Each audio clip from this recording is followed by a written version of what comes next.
son mayores de 30. Son mayores de 30. ¿Sí? Bien, pero se lo expresa como una diferencia en realidad. Bien, a ver, dice, la prueba de hipótesis para la diferencia de medias poblacionales, muestras grandes, algo importante, para esta prueba trabajamos con la distribución Z, trabajamos con la distribución normal, con el parámetro Z para encontrar nuestros estadísticos de prueba. Y también el crítico en la tabla, ¿no? Para nuestra gráfica. Bien, aquí les decía que esta prueba la vamos a utilizar para comparar dos promedios de dos poblaciones diferentes, ¿no? Por ahí quisiéramos nosotros verificar si es cierto que el promedio de edad de los estudiantes de la carrera industrial es igual al promedio de edad de los estudiantes de ambiental o de cualquier otra carrera. Entonces, queremos comparar dos promedios, solo que se los expresa para la elaboración de las hipótesis en función a una diferencia.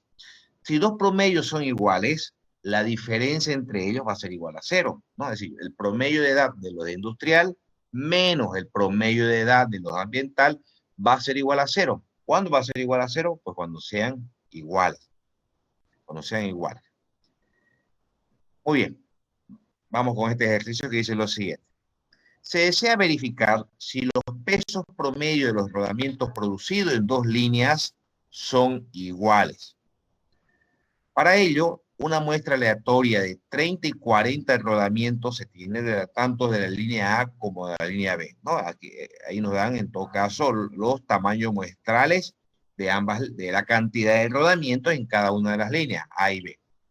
Además de eso, se tiene que el promedio en peso, en este caso, de la línea A es 127,87 gramos y de la línea B 141,65 gramos. Y además nos dan sus desviaciones muestrales, ¿no? Porque se han tomado esas muestras, se tienen los datos, se ha calculado el promedio y se tiene también las desviaciones muestrales de ambas líneas, de los 30 y 40 rodamientos que se han extraído de cada una de las líneas. Nos piden que verifiquemos o veamos y realicemos esta verificación en el hecho de que son iguales los promedios de ambas líneas, de los rodamientos producidos en ambas líneas, a un nivel de significación del 5%. En otras palabras, a un nivel de confianza del 95%. Nos planteamos nuestras hipótesis. Como les mencionaba hace rato, esto vamos a aumentarle un poquito más el tamaño a la página para que tenga mejor. Ahí. Bien. Les comentaba hace un momento. Entonces, si efectivamente ambas líneas tienen el mismo promedio, si son iguales su promedio, eso para poderlo colocar en la hipótesis nula, si ambos promedios son iguales, entonces la diferencia del promedio de la línea A menos la diferencia del promedio de la línea B, pues va a ser igual a 0, si es que ambos promedios son iguales. Si son diferentes, ya para el planteamiento de nuestra hipótesis nula, si son diferentes los promedios, la diferencia entre ambos promedios, entre la línea A y B, va a ser diferente a 0. Ya sea que sea A mayor o ya sea que sea B mayor, no importa, pero si son diferentes, va a ser diferente a 0, justamente la resta o el valor que se obtiene de la diferencia de ambos promedios. Espero que esto esté comprendido, ¿sí? Muy bien. Entonces vamos calculando nuestro estadístico el crítico primero, el crítico. El estadístico crítico le había mencionado que esta distribución para la diferencia de medias, muestras grandes, se trabaja con Z. Como vamos a trabajar el 95% de confianza, recuerden ustedes que cuando nuestras hipótesis están planteadas en función a la igualdad y en función a la no igualdad, es esta la gráfica que utilizamos, dos zonas de rechazo, ¿cierto? Esta gráfica, para los que recién se han ido incorporando, está al inicio del texto, cuando nos define cómo va a ser nuestra gráfica en función a cómo están planteadas nuestras hipótesis. Cuando trabajamos con igual y no igual, trabajamos con una gráfica bilateral, le decimos, es decir, con dos zonas de rechazo. Bien, comentábamos que al medio, entonces, como vamos a trabajar al 95%, es otro 5% que corresponde a la zona de rechazo. En este caso, por el tipo de gráfica que tenemos que usar, distribuimos 2,5 para un lado, 2,5 para el otro lado. De manera que estas líneas que separan la zona de aceptación de la zona de rechazo, ¿en qué valor de probabilidad se encuentran? Sabiendo que nosotros empezamos aquí en el 0% y aquí terminamos al 100% y el 95% de confianza está en la parte central, y esta pequeña zona de rechazo pues equivaldría a un 2,5 y este un 2,5. Pero ya en el valor de probabilidad acumulada, ¿no? Diríamos que hasta aquí, hasta esta línea, tenemos acumulado este 2,5%. Hasta esta otra línea tenemos acumulado un 97,5, ¿cierto? Este 2,5 más este 95, hasta esta línea tenemos el 97,5. Y obviamente hasta acá, hasta el final tenemos el 100. Entonces, a nuestra tabla de distribución normal debemos entrar con un valor de probabilidad del 2,5, que en fracciones sería 0,025, y debemos entrar también al 97,5%, que en fracciones sería 0,975. ¿Sí?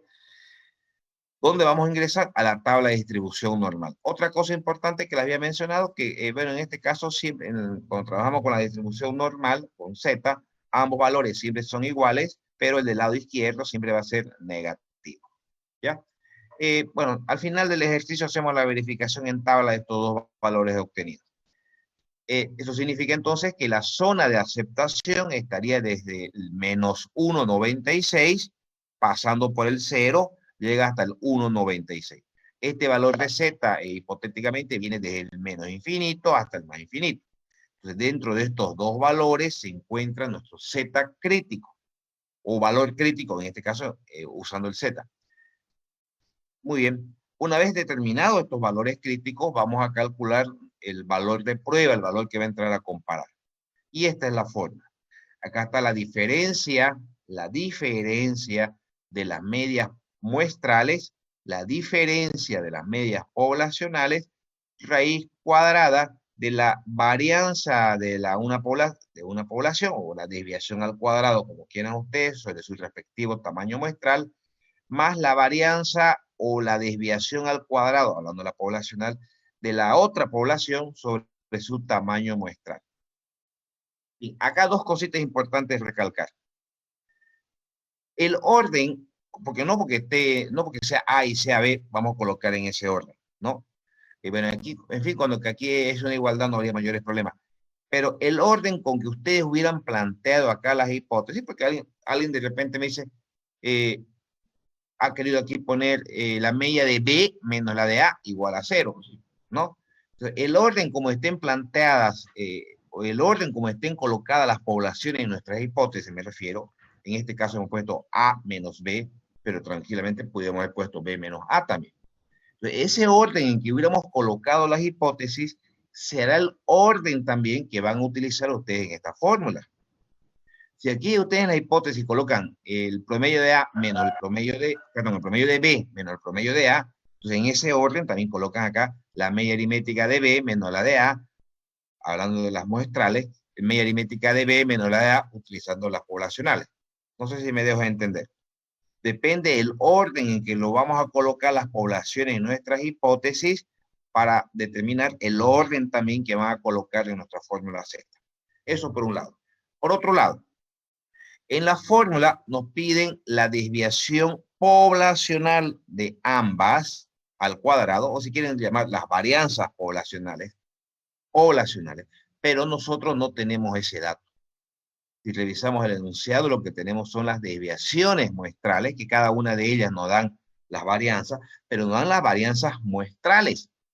Entonces, cuando sucede esa situación, no sé si lo he colocado acá, aquí está explicado, dice, aclaración, cuando se desconoce las varianzas poblacionales, se puede aproximar, es decir, se puede indicar que estas varianzas poblacionales son prácticamente iguales a las varianzas muestrales. Por lo tanto, podemos usar estos datos muestrales, hablando de la desviación, podemos usar estos datos muestrales como si fueran los poblacionales para efecto de poder reemplazar en la fórmula. ¿Cuándo lo hacemos eso?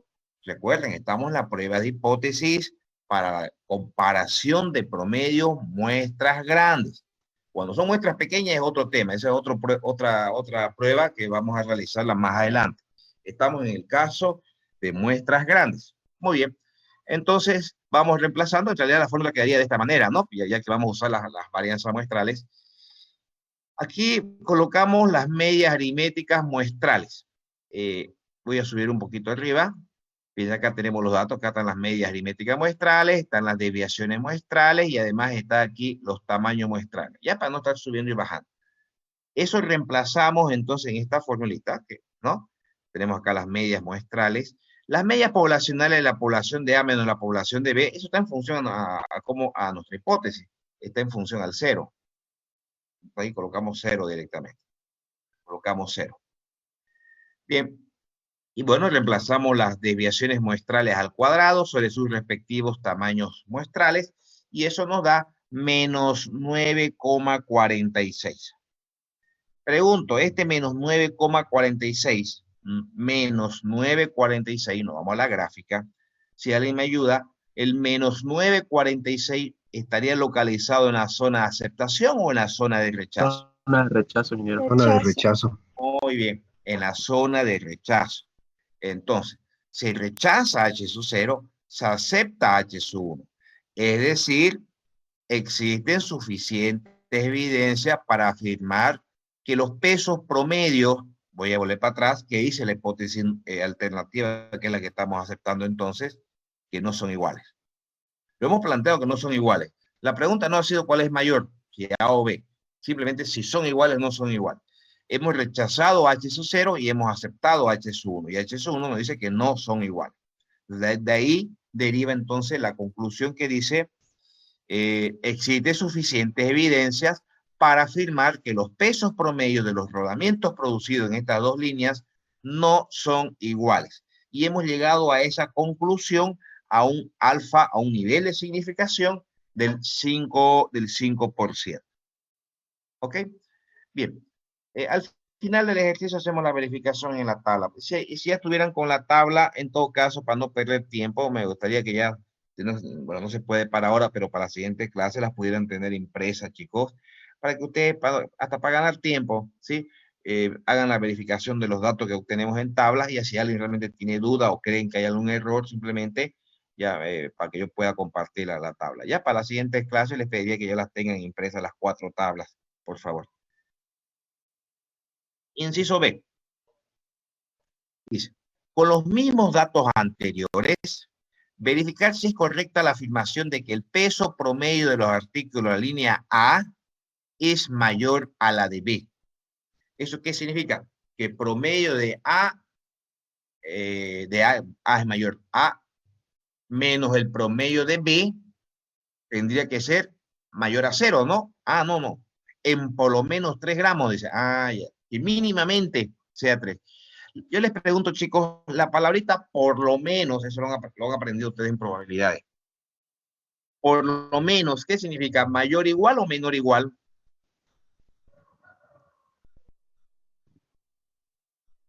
Menor igual. Mayor igual. Mayor igual. Mayor igual. Mayor igual, ¿no? Si yo les dijera, chicos, les deseo que este semestre aprueben por lo menos 3 materias. ¿Qué les estoy deseando? De 3 para arriba, que ojalá aprueben 3, 4, 5. Este semestre por lo menos tenés que aprobarme 3 materias, le dicen algunos papás, ¿no? Mínimamente 3, quiere decir mayor o igual. El por lo menos, a lo menos, significa también como mínimo. Y el a lo sumo, a lo mucho, es como máximo, que sería menor o igual. Ya, muy bien.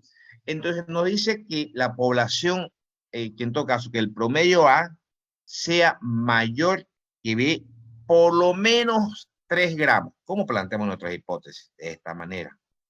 Es decir, que A menos B sea mayor o igual a 3.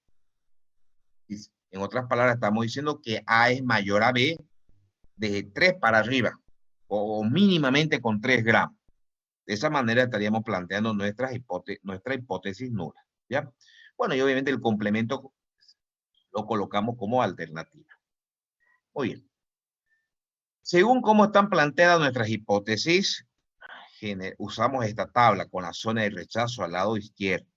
Como vamos a trabajar con un 95% de confianza, entonces al lado izquierdo hay el 5%, que entraríamos a nuestra tabla al 0.050, trabajando con 3 decimales. A ese valor, nuestro Z crítico, Z que viene desde el menos infinito hasta el infinito, sería menos 1,64. Es decir, que nuestra zona de aceptación estaría desde el menos 1,64 hasta el infinito, la zona de aceptación. Vamos a calcular nuestro estadístico de prueba. Bueno, aquí colocamos las medias muestrales, ya las vimos más arriba, siguen siendo los mismos datos. Pero aquí la diferencia de medias poblacionales, ahora estamos trabajando con el 3. Colocamos aquí el 3, ya no el 0 como hicimos en el anterior ejercicio. Bueno, y acá volvemos a repetir, como no tenemos las desviaciones poblacionales, trabajamos con las muestrales, ¿no? Reemplazamos y obtenemos menos 11,52. Pregunto, chicos, ¿este menos 11,52 estaría en la zona de aceptación o en la zona de rechazo?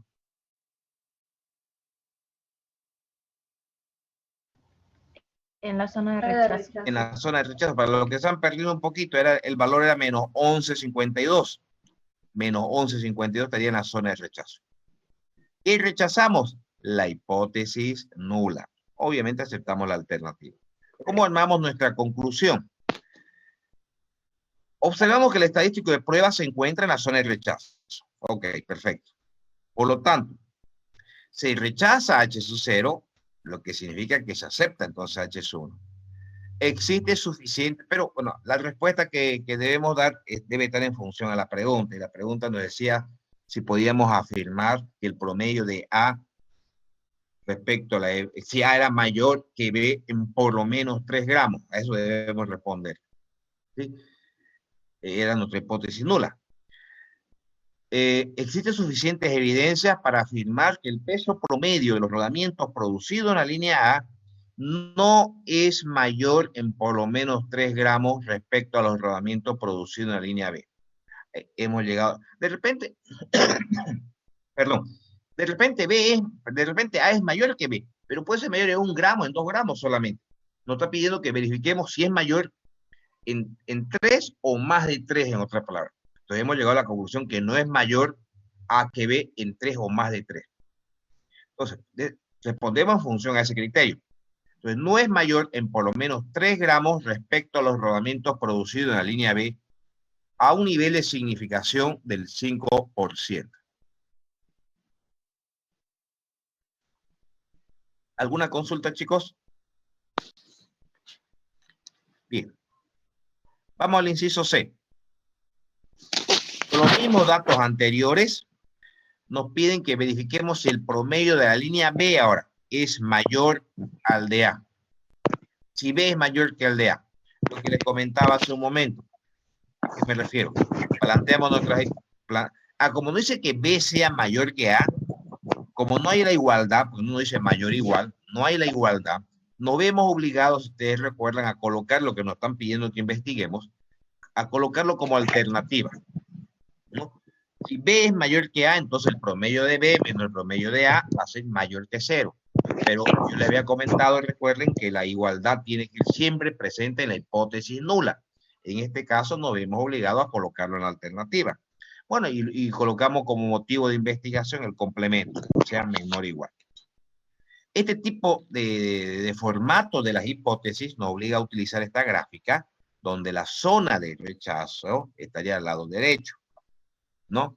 Trabajando también nuevamente al 95% de confianza. Este 5%, el límite, el valor que separa la zona de aceptación de la zona de rechazo, tendría un valor acumulado de 0,950, ¿no? El 95%, que es con el valor que tendríamos que entrar a la tabla. Que le corresponde a un valor Z de 1,64. Eso luego vamos a hacer las verificaciones en la tabla. 1,64. Es decir, que la zona de aceptación viene desde el menos infinito, hasta el 1,64. Muy bien. Ahora, fíjense cómo hemos acomodado nuestra fórmula, y era lo que les comentaba hace un momento. Como nuestras hipótesis están planteadas B menos A, entonces nuestra fórmula, fíjense, las medias muestrales B con A, las medias poblacionales B menos A, bueno, y abajo también lo hemos intercambiado, aunque eso no va a causar ningún efecto. pero por cuestión de orden. Reemplazamos acá los datos muestrales. Los datos poblacionales en lo que respecta a las medias, pues es 0, ¿no? Porque así lo hemos planteado en nuestras hipótesis, fíjense, ¿no? En función al 0. Bueno, y otra vez hemos vuelto a reemplazar los datos respecto a la desviación y el tamaño muestral de A y de B.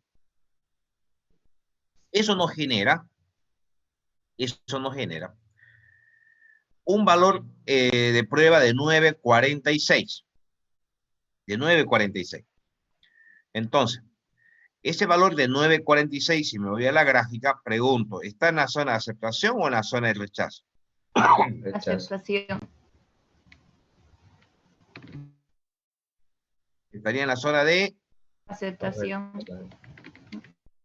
Es 9,46 positivo. La zona de rechazo. Rechazo. En la zona de rechazo, ¿no? Estaría en la zona de rechazo. Rechazamos H sub 0 y aceptamos H sub 1. Que si ustedes dan cuenta era justamente lo que nos estaban pidiendo investigar, que nos habíamos visto obligados a colocarlo como alternativa. Entonces, ¿qué decimos como conclusión? El estadístico de prueba se encuentra en la zona de rechazo, efectivamente. Eso significa que si rechaza H sub 0, se acepta H sub 1. Es decir, existe suficientes evidencias para afirmar que el peso promedio de los rodamientos producidos en la línea B sí, efectivamente, es mayor a los rodamientos producidos en la línea A. Claro, ¿por qué es mayor?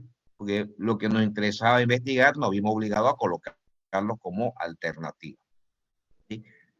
¿Alguna consulta, chicos? Ok, voy a abrir un momentito, voy a dejar de compartir. Un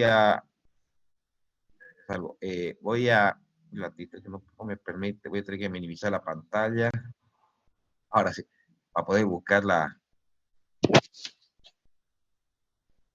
tengo, por eso no me deja. Ya, ahí. No me deja entrar a buscar mi tabla. Ya, me olvidé de abrir la tablita de la distribución Z. Voy a compartir pantalla para que podamos verificar los cálculos que hicimos. Acá está. Distribución normal, ya la pillé. Ok. Voy a compartir pantalla nuevamente, ahora la tabla, para que podamos hacer la verificación. ¿Ya? Bien, de todas maneras, bueno, ustedes el documento lo tienen ya. Los valores, voy a buscar en los ejercicios que hemos resuelto ahorita. El primer ejercicio que hicimos, el inciso A, estamos buscando para el 97.5. 97.5. Y le habíamos asignado un valor de Z de 1,96. Verifiquemos si es así. ¿Ya? Al 97.5 en la tabla. ¿Me confirman si la ven en la tabla en la pantalla, por favor? ¿Sí? Sí. ¿Sí, no? Sí, ingeniero, se ve. Ya. Ok. Para el 97.5, llevándolo a eso a fracciones, sería 0,975. Y bueno, y lamentamos 2 ceros más para cuestión de completar los 5 decimales. 975. Voy buscando y casualmente aquí me lo topé. Fíjense que los datos están ordenados crecientemente. 975. Le corresponde un Z de 1,9 por un lado y arriba 1,96. Que fue 1,96. Ahora el otro, ese era para la bilateral que hicimos. El otro era el 2,5. Ambos valores van a ser iguales, dijimos, solo que con signos cambiados. Pero de todas maneras verifiquémoslo.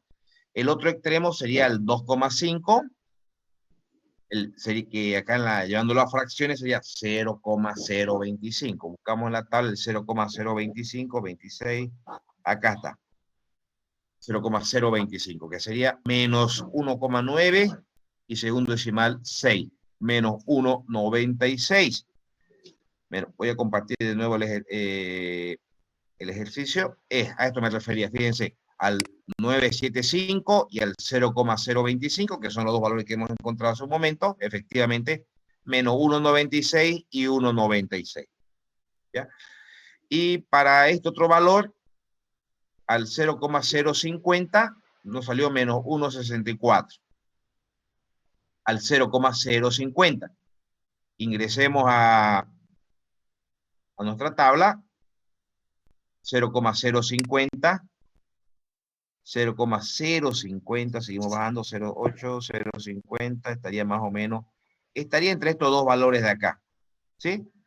Entre 0,050, 50 y entre 0,049, 47. Si vemos un poquito, está más cercano a este. Está más cercano a este. Eso sería menos 1,6 y segundo decimal 4. Menos 1,64, que fue efectivamente lo que se colocó ahí en la gráfica, el menos 1,64. ¿Ya? Creo que no hay mayores problemas con la tabla. Les decía que para las siguientes clases, por favor, les voy a pedir que estén con la tabla ya para no estar perdiendo tiempo mostrando la tabla. Tengan la impresa, por favor. Eso respecto a lo que se refiere. Acá tienen más ejercicios resueltos, y esto ya se los voy a... Y aquí enseguida vienen ya los ejercicios como prácticos para este subtítulo de hipótesis. ¿Alguna consulta, chicos? Creo que no hay mayores problemas respecto a lo que es la diferencia en medias poblacionales. Voy a dejar de grabar. Sí, dígame. Ingeniero, la parte que usted dijo que se vio obligado a colocarlo en la hipótesis alternativa, H1, ¿por qué la puso ahí? Disculpe, ¿será que lo puede explicar? Bueno, ok, se lo voy a, aunque eso ya lo hemos explicado varias veces porque hemos tenido esos mismos casos en las clases anteriores, ¿no?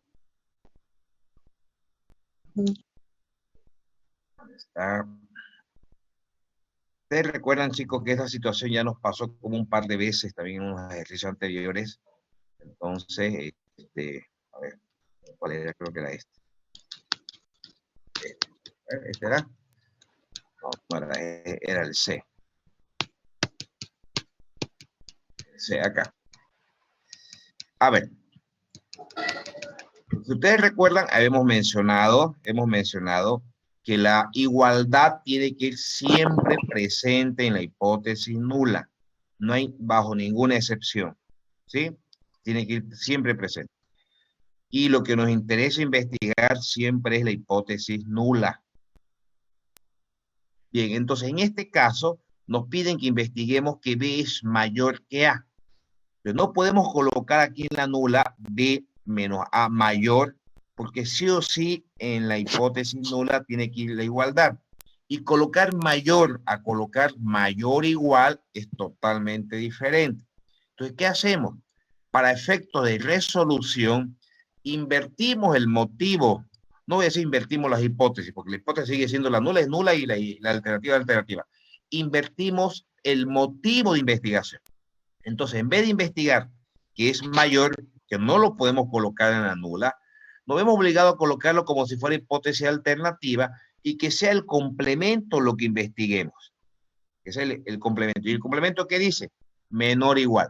Eso, vuelvo a repetir, porque necesariamente la igualdad tiene que estar presente en la hipótesis nula, ya sea como mayor o igual, ya sea como menor o igual, o ya sea como igualdad solamente. Pero en este ejercicio, y un poquito a propósito, colocamos que B sea mayor, dice. Entonces, si es mayor, no dice mayor igual, mayor. A diferencia de lo que el inciso B nos decía. El inciso B nos decía, al usar la palabrita por lo menos, el por lo menos es mayor igual. O a lo menos. O como mínimo también se le dice. ¿No? Cualquiera de los tres casos. Entonces, dada esa situación, voy a hablar para el inciso, tanto subir y bajar yo mismo me chico, la tengo acá. Dado esa situación, nos hemos visto obligados a colocarlo como hipótesis alternativa. Bueno, entonces al final resolvemos el ejercicio y hemos llegado en este caso a la conclusión de rechazar a H sub 0. Si estamos rechazando a H sub 0, aceptamos H sub 1, que coincidentemente es nuestro verdadero motivo de investigación, pero que no hemos visto obligado a colocarlo como alternativa, ¿no? Porque al final la pregunta está enfocada a eso, si B era mayor que A. Y vuelvo a repetir, no vimos obligado a colocarlo como hipótesis alternativa por el tema de que no llevaba a la igualdad.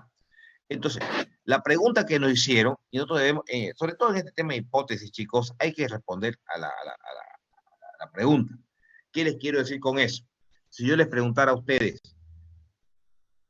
verificar que es de día, no me pueden responder, es de noche. No te pregunté si es de noche, te estoy preguntando si es de día, pero se supone y que no se supone. Aquí, en el tema de hipótesis, hay que darle respuesta a la pregunta. Si mi pregunta es, estoy preguntando si es de día, y resulta que ustedes verifican que es de noche, pero en su conclusión, ¿cómo van a poner? No es de día. Por más que lo obvio, al ser de noche, significa que no es de día. Pero ustedes deben responderme a la pregunta que se les está haciendo. En este caso, ¿qué quiero decir con eso? Que yo le estoy pidiendo que me digan si el peso promedio, si B es mayor que A. Si bien es cierto que ustedes han rechazado H sub 0, ¿qué es lo que han rechazado? Han rechazado que B menos A sea menor o igual que 0. No me respondan eso. Si bien eso es lo que ustedes han llegado a demostrar, efectivamente, al rechazar H sub 0, pero respóndanme la pregunta. Y la pregunta fue si B es mayor que A. Entonces, ustedes al rechazar que B menos A es menor a 0, pero han aceptado H sub 1, y con eso me responden, sí, efectivamente, si bien se rechaza H sub 0 y se acepta H sub 1, sí se verifica que B efectivamente es mayor que A. Hablando de los pesos, los rodantes. ¿Se entiende, chicos? ¿Sí? Sí, ingeniero, muchas gracias. Ok, perfecto. Bien, tomémonos un descanso, por favor, de 5 minutos y volvemos a ingresar. ¿Ya? Se está cortando el tiempo. Gracias aquí, mientras van entrando los demás. El día lunes, chicos, no pasaremos clase, ¿ya? El día lunes no. Pero el sábado sí. Bien, voy a compartir pantalla, por favor. Ok. Esa es la tabla Fisher. Esta tabla Fisher es, que son, si no me equivoco, 10 páginas. Concéntrense en este valor de acá arriba. Fíjense que lo estoy marcando. Estoy marcando, dice 0,9, ¿cierto? ¿Qué quiere decir 0,9? Es una tabla al 90%. En realidad son dos tablas al 90%. Hay dos tablas al 90%, las otras dos son al 95% y la siguiente también es al 95%, la siguiente es al 97.5% y la siguiente también al 97.5%. Las dos siguientes son al 99%, fíjense, al 99%, y las dos siguientes son 8 tablas. Pues tenemos esas 8 tablas para el 90, 95, 97.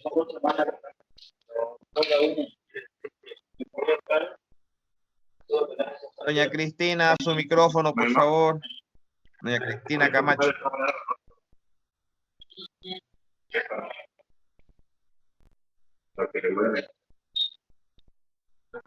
Doña Cristina Camacho, su micrófono. Bien. Ok, no hay problema, o sea, siempre nos pasa, ¿ya? Ok, le decía, tenemos dos tablas para el 90%, dos para el 95%, dos para el 97.5% y dos tablas para el 99.5%. Ustedes verán, y para otros valores, bueno, realmente se evita de usar otros valores de nivel de confianza, pero si no queda más, pues hay que interpolar.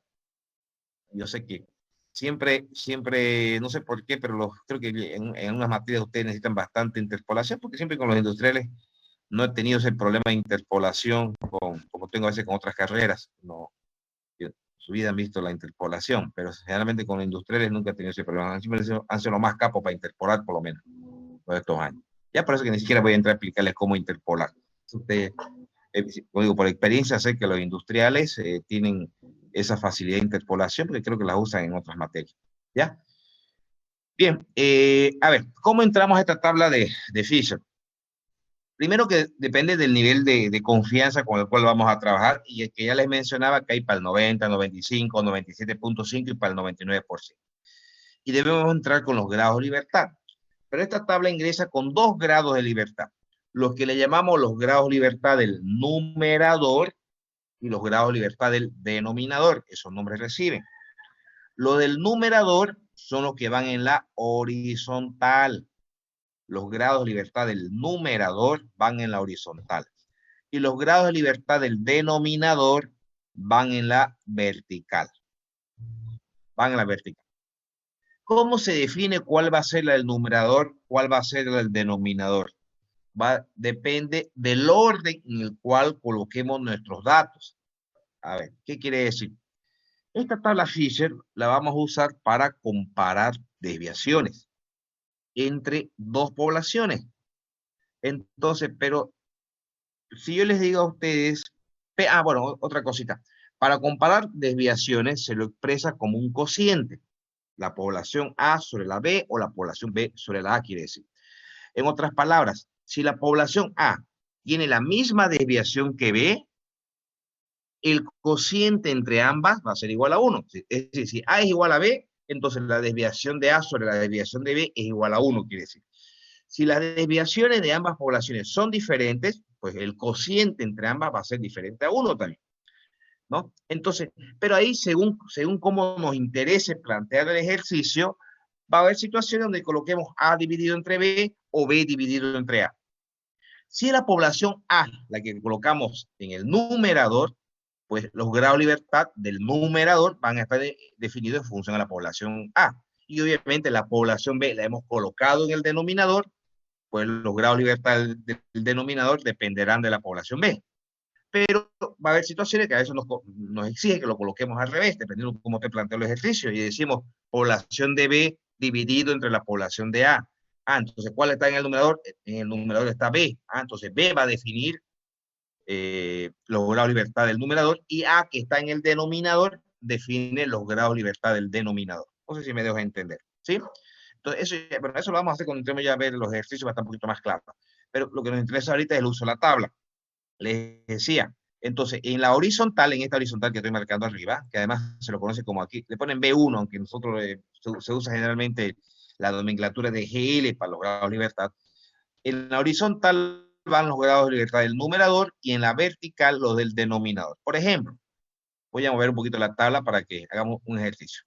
Si yo les digo, a ver, al 95% de confianza, con grados de libertad del numerador de 15 y grados de libertad del denominador de 20. ¿Cuál es el valor Fisher?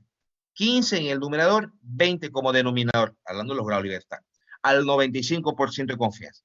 Bueno, buscamos la tabla del 95%, acá está la primera, vemos si entra en esta o es en la siguiente. En el numerador dijimos 15 como grados de libertad del numerador, acá está el 15, muy bien. Y bueno, en la tabla el 95% hemos dicho, ¿no? Y en el denominador 20 grados de libertad. Vemos 20, 20, 20, acá está el 20. Vamos pasando para que nos guiemos un poquito. Voy a hacer más, acá está más grande la tablita.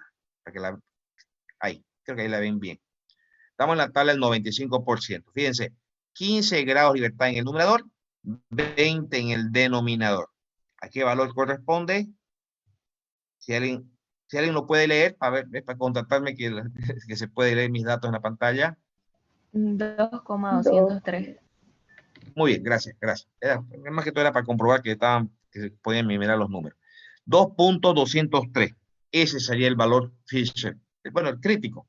Crítico porque en realidad las tablas nos permiten encontrar los valores críticos. Dependiendo qué tipo de prueba hacemos, usamos la normal, ya la usamos la T-Student, usamos la de chi cuadrado, que ya la hemos usado también, o usamos la Fisher. Esta tabla Fisher nos sirve, además que la vamos a usar para muchas otras pruebas más, pero inicialmente la estamos usando para comparar desviaciones. ¿Se entiende el uso de la tabla? Ahora, ¿qué pasaría, por ejemplo? Voy a exagerar un poquito, me voy a la siguiente tabla. Pasa que los números los tenemos aquí correlativos hasta el 20 en el numerador, y en el denominador lo tenemos hasta el 30, no me equivoco acá. Fíjense, ¿qué pasaría? ¿Qué pasaría si yo le dijera grado de libertad en el numerador de 15, que sería esta columna de acá, ¿no? Sería esta. Pero les pido, por ejemplo, al 33 en el denominador. Y fíjense que en el denominador tenemos 30 y 40. 33 estaríamos hablando entre estos dos valores de acá. Entre el 2.015, que sería para el 30, y entre el 1.924, que sería para el 40. Pero en el denominador tenemos 33. Entonces, ¿qué hacemos ahí? Interpolamos. Significa que en esta misma columna, nos mantenemos en el 15, entre 2.0 sería una interpolación inversa, ¿no? Porque es decreciente. Acá de 30 a 40 crece y acá de 2.015 a 1.924 decrece. Sería bueno que lo practiquen. Si hubiera problemas en la interpolación, vamos a tener que hacerlo conmigo, pero no creo. Eso yo he visto que lo manejan muy bien en la calculadora, ¿ya? Entonces, sería bueno que lo vayan practicando. Vamos a hacer un ejercicio de la siguiente clase. Me gustaría que todos ya la tengan impresa la tabla, por favor, es más fácil manipular impresa, porque algunos van a estar sin la tabla y está entrando y estar compartiendo, es medio complicadito entrar al ejercicio y compartir la tabla, ¿ya? Entonces, en ese caso interpolamos, ¿ya? ¿Alguna consulta, chicos, del uso de esta tabla?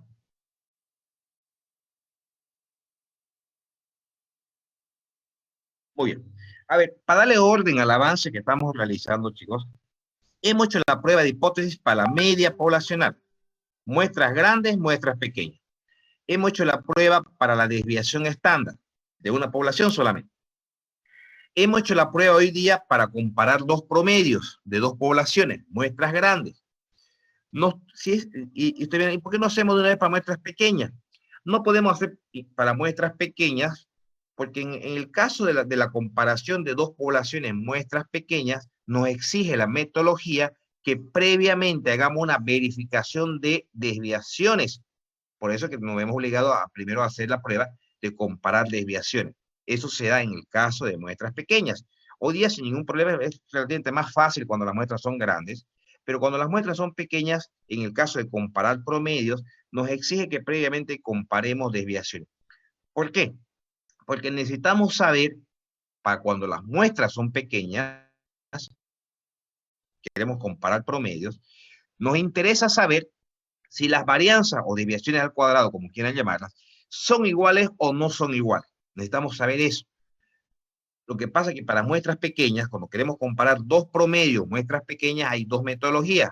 Una para cuando las varianzas son iguales y otra para cuando las varianzas no son iguales o son diferentes. Entonces, si nos planteáramos un ejercicio de muestras pequeñas para comparar promedios, no sabríamos cuál de las dos metodologías usar. Si usamos la que es para muestras, para varianzas iguales, usamos para la que es varianza diferente. Entonces, previamente a la resolución de un ejercicio de comparación de poblaciones, muestras pequeñas, nos vemos obligados a hacer una prueba de hipótesis, primero para comparar varianzas, para saber si estas son iguales o son diferentes, para que en función a eso recién apliquemos, repito, la una metodología o la otra para poder comparar promedios, muestras pequeñas. Espero que se me esté entendiendo, como ahí lo estoy chipando más de repente. Ya, pero esa es la idea en realidad. Bien, chicos, vamos a quedar ahí. Ya, nos vemos el día sábado conmigo, por favor. Ya, el lunes no pasaremos clases. Voy a aprovechar para comentarles lo siguiente.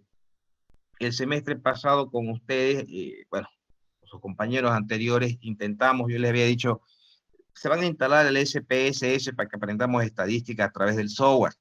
Y bueno, y el tiempo nos pisó y no se pudo. Yo tengo otros dos grupos de estadística, en realidad de estadística 1, porque esta para ustedes como la estadística 2, de estadística 1 en proceso, en ambiental. Entonces, lo que me interesa, yo sé que la mayoría, creo que no ven ustedes el uso del software en la estadística 1, y no es culpa del profe, es el tiempo, la verdad que tampoco tenemos en la facultad un laboratorio donde fuera fácil llevarlo a los 100 alumnos, ustedes no tenemos, ¿no? Por eso, y es complicado, Yo una vez intenté en semestre que lleven sus portátiles, y bueno, no todos tienen portátiles, bueno, entonces también se hizo complicado. Entonces, pero vamos, como la mayoría está en su casa y generalmente casi todos tienen una computadora de piso, es mucho más fácil. Ya les voy a decir en su momento, vamos a tener unas clases adicionales, yo creo que va a ser domingo, un horario que no les perjudica a nadie, unas cuantas clases vamos a tener para que aprendan a manejar el software. Hay muchísimos software de estadística, hay el SPS, hay el Minitab, el Estadística, está Graph, el Epilinfo, hay una infinidad de software estadísticos. Y primero vamos a empezar con la parte, y ahí, ¿por qué les digo domingo? Porque voy a aprovechar, como son clases adicionales, clases de apoyo, ¿no? Y son 3 grupos de estadística, y me gustaría que, y es que vamos a dar unas clases adicionales, que todos los 3 grupos de estadística aprendan a usar el software. De repente daremos un pequeño practiquito para que le pongan interés a aprenderlo, pero es más que todo por su bien. Vamos a empezar de lo básico. ¿Qué es lo básico? Hacer tablas de distribución de frecuencia, calcular todas las medidas estadísticas. Eso le va a servir a mis dos grupos también. Pero ya cuando terminemos toda esa parte, ya ellos se salen, ya solamente con ustedes nos vamos a quedar, ya para poder resolver todas estas pruebas de hipótesis también usando el software. Los software estadísticos nos resuelven también este tipo de ejercicios de hipótesis. Serán unas 4 o 5 sesiones. No vamos a aprender a manejar el software en 4 o 5 sesiones, pero por lo menos van a conocer lo básico y lo van a conocer. Vamos a usar el SPSS, que es el que está en castellano. El Minitab también es muy bueno, aunque cuesta más conseguirlo en castellano. Hay que a veces comprarlo, hay que pagar para tenerlo en la computadora. En cambio, el SPSS se lo pueden descargar gratuito de la internet, o lo compran en 10 pesos ahí en la México, o en su centro de cómputo lo tienen, el SPSS, me consta que lo tienen. Si alguno está por la U, se lleva su flash, pues pesa 400 megas nomás el software, ya para que lo vayamos trabajando. Yo ya les voy a decir con tiempo, es para que, para que lo sepan, y la idea es que ustedes aprendan estadística o tengan noción de esta materia usando el software. Ustedes como industriales, chicos, van a necesitar mucha estadística en sus tesis, en sus trabajos, y nunca más lo van a volver a hacer a mano. Ya tienen que usar el software. Y yo veo recién cuando ya se titulan los industriales, corren a buscar cursos de SPSS, porque necesitan tabular, procesar información, hacer los gráficos de control de calidad, que van a ver la materia de calidad, ahí a la fuerza los obligan a usar un programa estadístico. Y la verdad que, claro, como no hay las condiciones tampoco, ni ahora ni antes, si antes es complicado, pero ahora que es medio virtual esto, ¿no? Entonces, ya eso para que lo tengan presentes únicamente. Bueno, yo los veo, seguro que tienen otra clase enseguida. Gusto saludarlos, chicos. Nos vemos el día sábado. Dígame, sí. ¿No es que dice de esas clases adicionales que va a ser los domingos? ¿Van a hacer varios grupos? Disculpe? Pasa que, o sea, yo trabajo y domingo igual. Y lo único que tengo son las tardes. No, pero el domingo trabajas todo el día. Todos los días trabajo de 7 a 3. Ahorita estoy trabajando, pero siempre me doy tiempo. No, yo le pregunto del domingo, porque mi intención el domingo es hacerlo en la noche, yo pienso que, y una horita solamente, ¿no? Porque, sí, no. Mejor, ingeniero, porque yo igual trabajo los domingos, pero trabajo hasta las 6 de la tarde. Por eso yo les he dicho domingo, y mi idea es hacerlo tipo 9, 10 de la noche, y solamente una horita, para que no sea muy cansador. Y lo haremos unos 3, 4, 5 domingos, una horita. Yo creo que ya el domingo tipo 9 de la noche, ya la mayoría, a salvo muy rara excepción, porque si le ponemos horario de día o entre semana, va a ser imposible que coordinemos todos, ¿no? Entonces eso va a ser imposible. De todas maneras, lo vamos a hacer un domingo tipo 9, igual la clase va a estar grabada para si hubiera algún caso excepcional que realmente no puede domingo, porque hay gente que trabaja domingo también, ¿no? Hay gente que trabaja domingo, eso. Pero intentar ponernos de acuerdo un horario va a ser imposible, fuera de horario de clase, ¿no? Por los temas familiares. Ya, no se preocupe. Domingo tipo 9, para que no pierdan su domingo, la gente a veces aprovecha para descansar, hacer sus cositas. Entonces, una horita nomás cada domingo para que no sea muy pesado tampoco. Además que tirarle 2 horas con el software no se asimila, habría que hacer, incluso serían periodos de 40 minutos, tin, para que poquito a poquito también ustedes vayan practicando. Porque es un software que no lo han usado, entonces tampoco tiene sentido que le tiremos 2 horas con el software, porque no se va a asimilar. Uno se olvida. Si van a hacer periodos de 40 minutos, le diré, chicos, este domingo, un periodo de 40 minutos, juntaremos a las 9, y para los que realmente no puedan, pues de todas maneras lo vamos a grabar las clases. Ya, para terminar, chicos, yo les voy a pasar el Classroom, entre ahora y mañana, que no les he pasado todavía a ustedes el Classroom, y ahí les estoy subiendo también estas clases grabadas, los links para que puedan volver a mirar. Y en el Facebook tienen también la explicación de todo este material, también en videos. Creo que hay bastante material y lo tienen el texto completo del tema también. ¿Ya? Bien. Gusto saludarlos a todos. Nos vemos el día sábado. Hasta luego. Hasta luego, ingeniero. Hasta luego, ingeniero. Gracias, ingeniero.